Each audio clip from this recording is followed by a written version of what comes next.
Good morning all of you. Me Ashwini master trading Marathi या चॅनलवरती तुमचं सर्वांचं स्वागत करते. तर आजचा जो आपला पॉइंट जो आहे, आजचा जो आपला टॉपिक आहे तो आहे इन्व्हेस्टमेंट. आणि इन्व्हेस्टमेंट कुठे आणि कधी करायची हे आपण पाहायचं आहे. शॉर्ट्समध्ये, इन शॉर्टमध्ये आपण पाहणार आहोत.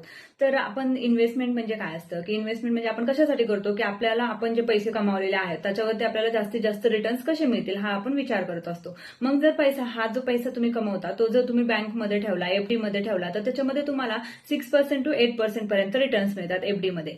मग एफडी न करता जर तुम्ही त्याच्यापेक्षा पुढचा विचार केला की जास्त पर्सेंट कशामध्ये मिळतील, तर तो आपला एक हे राहतो रिअल इस्टेटमध्ये. मग रिअल इस्टेटमध्ये तुम्हाला किती पर्सेंट भेटतात? 8% to 10% पर्यंत तुम्ही त्याच्यामध्ये हे काढू शकता, बेनिफिट्स काढू शकता. आणि जर तोच पैसा तुम्ही म्युच्युअल फंडमध्ये, एसआयपी मध्ये टाकला तर तुम्हाला 10 to 15% पर्यंतचे रिटर्न्स मिळतात.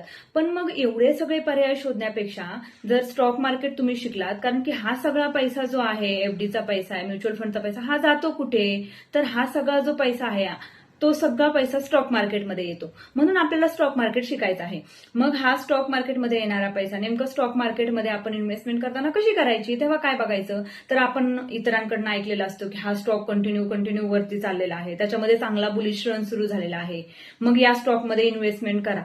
तर माझं उत्तर असेल नाही. कारण की एखादा स्टॉक जेव्हा वरती जात असतो तेव्हा त्या कंपनीला एखादी मोठी ऑर्डर आलेली असते किंवा त्या कंपनीचं क्वार्टरली रिझल्ट वगैरे असतात, ते चांगले आलेले असतात. मग एखादा स्टॉक जेव्हा पळतो तेव्हा त्याला खाली पडणंच आहे ना, कारण की तो कंटिन्यू वरती नाही जाऊ शकत. मग जर एखादा स्टॉक वरती जातो तर त्या स्टॉकमध्ये इन्व्हेस्टमेंट करू नका. त्याला एक डीप घेऊ द्या, त्याला डाऊनला येऊ द्या. ज्या लोकांनी इन्व्हेस्टमेंट केली त्यांना प्रॉफिट बुकिंग करून द्या आणि त्यानंतर जेव्हा तो स्टॉक खाली येईल त्यानंतर तुम्ही त्या स्टॉकमध्ये इन्व्हेस्टमेंट करा. मग आपल्याला असे छानवाले स्टॉक शोधायचे जेणेकरून जे बॉटमला आहे त्यांचा पीई रेशो, सीई रेशो, मग नेमकी तुम्हाला इन्व्हेस्टमेंट करताना काय काय पाहायचं आहे, तर हे सगळे डिटेल्स आपण तुम्हाला सांगणार आहोत. थोडक्यात तुम्हाला समजलंच असेल की इन्व्हेस्टमेंट म्हणजे काय असतं आणि इन्व्हेस्टमेंट कुठे आणि कधी केली पाहिजे. ह्याचं नेक्स्ट व्हिडिओ आपण परत लवकरच अपलोड करणार आहोत. Thank you for watching my video. जर व्हिडिओ आवडला असेल तर आमच्या चॅनलला लाईक करा, शेअर करा, कमेंट करून सांगा व्हिडिओ कसं वाटलं. Thank you very much.